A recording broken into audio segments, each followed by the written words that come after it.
Your Honor, this unfit mother has systematically alienated my grandchildren from me.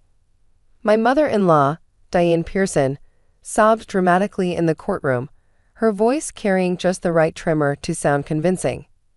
She practiced that sob. I'd heard her rehearsing it in my courthouse bathroom just 20 minutes earlier, not realizing I was in the stall next door. Was she really about to present this performance in front of my colleagues without realizing where we were? Judge Harrison, who'd been my mentor for 15 years, looked up from the filing with barely concealed bewilderment. Mrs. Pearson, I need to clarify something. Are you aware that you're suing Judge Miranda Blackstone? The courtroom fell silent. Diane's lawyer, a young man fresh out of law school who clearly hadn't done his homework, shuffled his papers nervously. Diane herself seemed oblivious to the significance of the question, pressing on with her rehearsed testimony. Yes, that's my daughter-in-law. She sniffed, dabbing at dry eyes with a handkerchief. She thinks just because she has some little job at the courthouse, she can keep my precious grandbabies from me. Judge Harrison's eyebrows climbed toward his hairline. Some little job? He turned to me. Judge Blackstone, would you care to clarify your position for the record? I stood slowly, straightening my robes. Your Honor, I'm the Chief Judge of the Family Court Division for the past 3 years. Before that, I served as a family court judge for 7 years. I've presided over approximately 4,000 custody cases, including numerous grandparent rights petitions. The color drained from Diane's lawyer's face as the reality of the situation hit him. He leaned toward his client, whispering urgently, but Diane waved him off. I don't care what fancy title she has, Diane declared. She's poisoned my son against me and won't let me see my grandchildren. It's been 6 months since I've laid eyes on them. Judge Harrison looked at me with a mixture of sympathy and professional curiosity. Judge Blackstone, given your position and expertise, I assume there are substantial reasons for the cessation of contact. This was it, the moment I'd been dreading and anticipating in equal measure.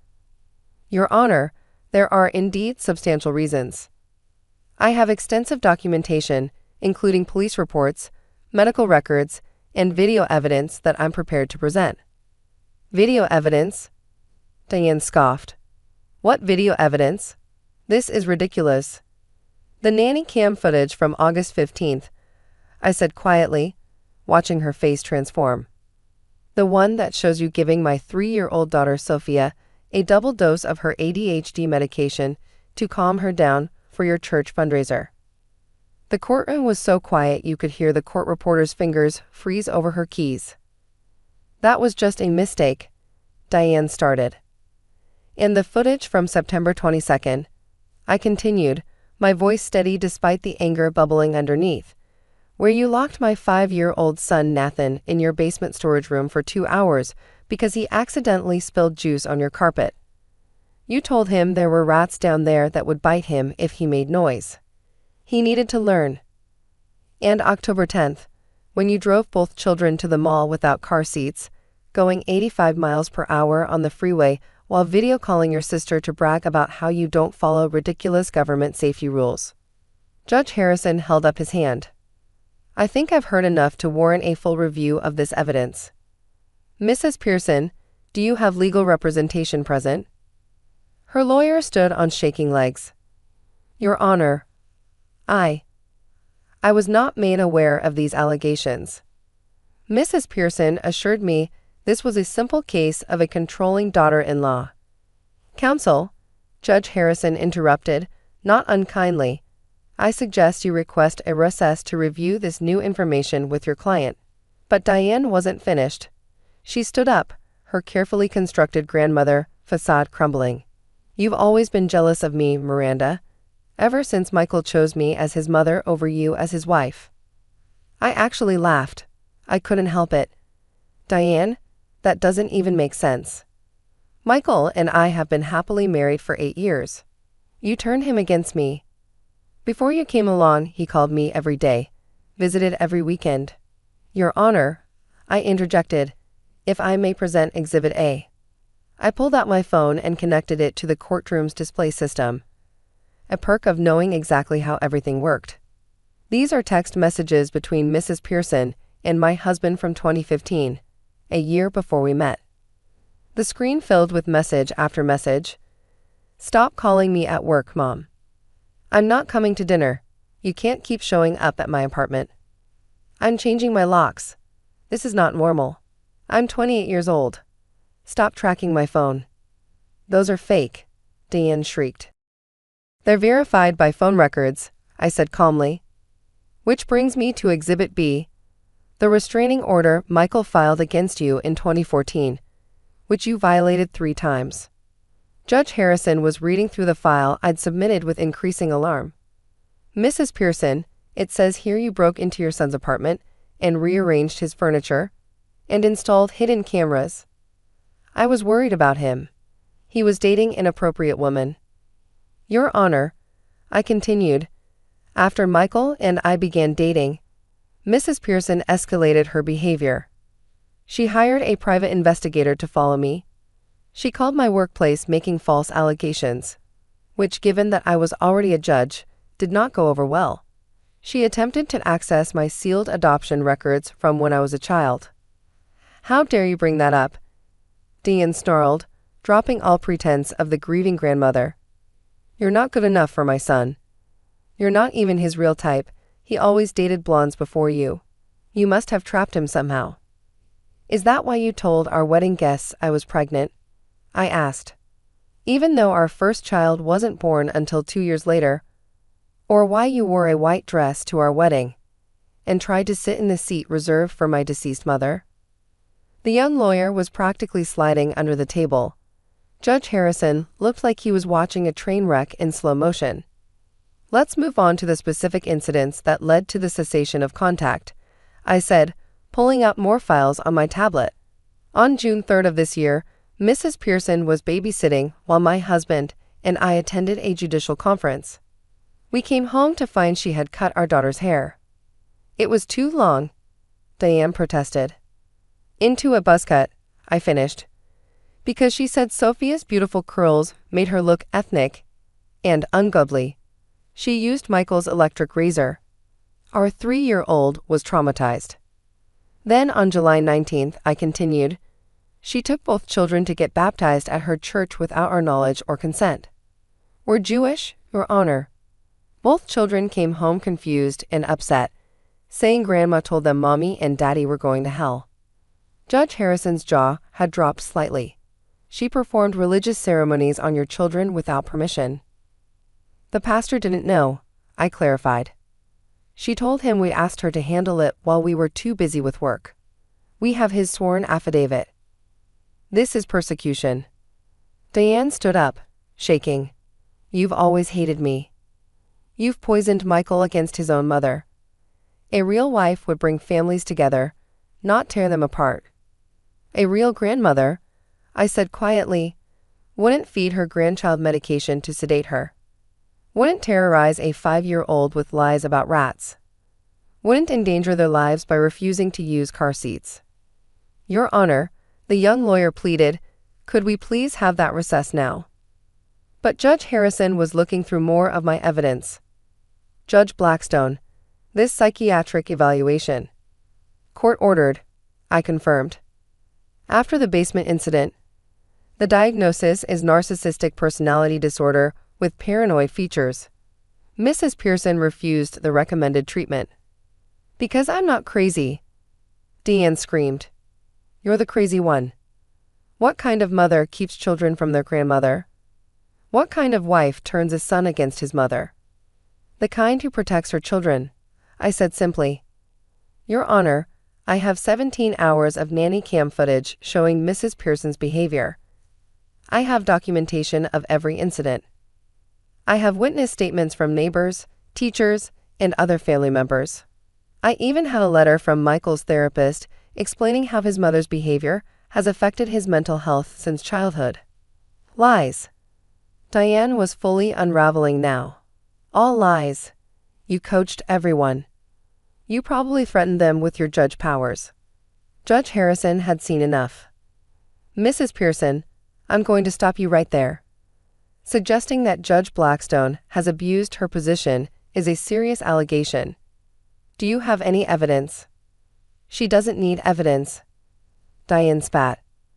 Look at her, sitting there all smug. She probably planned this whole thing. She knew I'd eventually sue and. Actually, I interrupted. I tried mediation first. 3 times.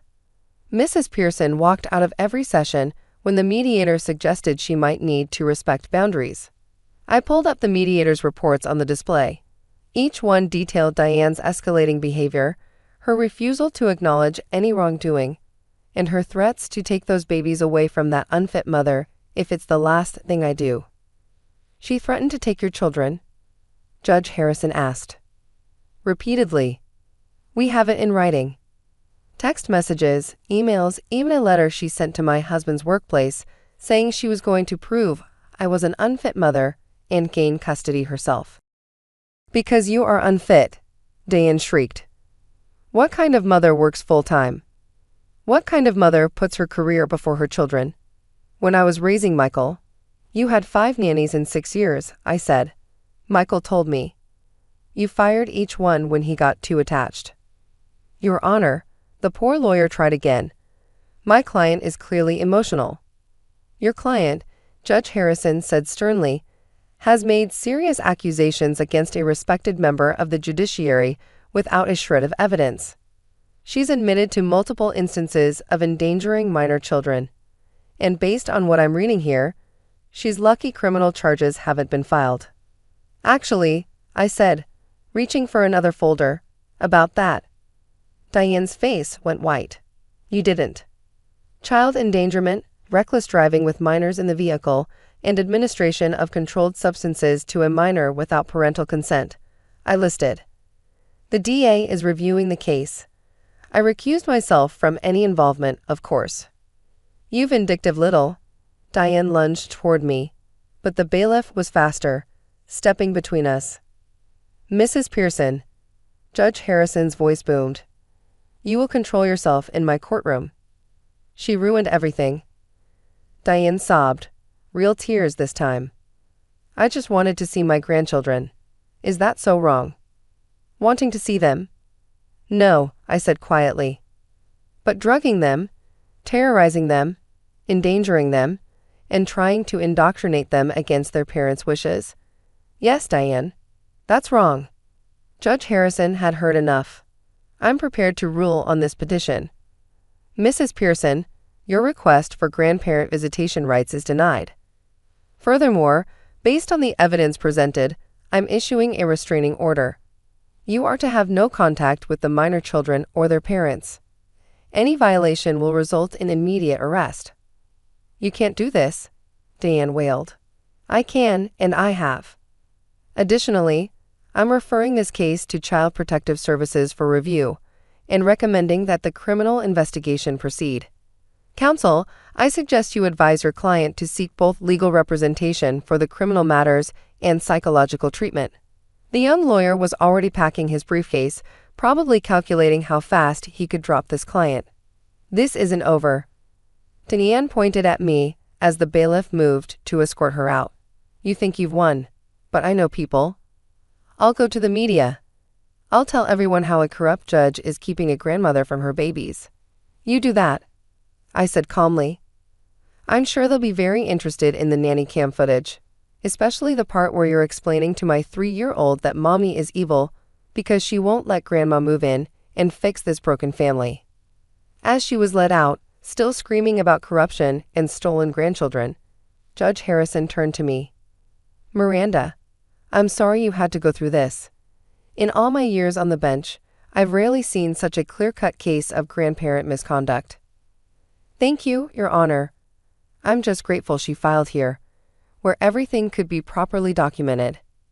Though I must admit, when I saw we were in your courtroom, I did wonder if I should mention our professional relationship. He smiled grimly. It wouldn't have mattered. The evidence speaks for itself. Though I am curious, did she really not know you were chief judge? She's never acknowledged what I do, I admitted. In her mind, I'm just the woman who stole her son. The fact that I have a career, let alone one in law, doesn't fit her narrative. After the courtroom cleared, I sat for a moment in the quiet space. My phone buzzed. A text from Michael. Lawyer called. Is it over? Yes. I typed back. Restraining order granted. Criminal charges likely. We're safe. His response was immediate. Thank God. And thank you. I know how hard this was. Hard? Yes. But as I gathered my files, my carefully documented evidence of a grandmother who'd lost sight of love in her need for control, I felt nothing but relief. My children were safe. That's all that mattered. The irony wasn't lost on me. I'd spent years protecting other people's children in this very courthouse, making decisions about custody and visitation based on the best interests of the child. Today, I'd had to protect my own, using every bit of legal knowledge I'd accumulated over my career. As I left the courthouse, I saw Diane in the parking lot, still ranting to her bewildered lawyer about judicial corruption and stolen grandchildren. She caught sight of me and started to approach, but the bailiff stepped out behind me, hand on his radio. Ma'am, the restraining order is already in effect, he warned. She stopped, her face twisted with rage. This isn't over, Miranda. Yes, Diane, I said quietly. It is. And for the first time in 2 years, I truly believed it. My children would grow up free from her manipulation, her dangerous behavior, her twisted version of love. They'd be surrounded by people who understood that love meant protection, not possession, boundaries, not control. As I drove home to my family, my safe, intact, protected family, I allowed myself a small smile. Diane had been right about one thing. I had used my judge powers. I'd used my knowledge, my experience, and my understanding of the law to protect my children from someone who claimed to love them while putting them in danger. And I'd do it again in a heartbeat.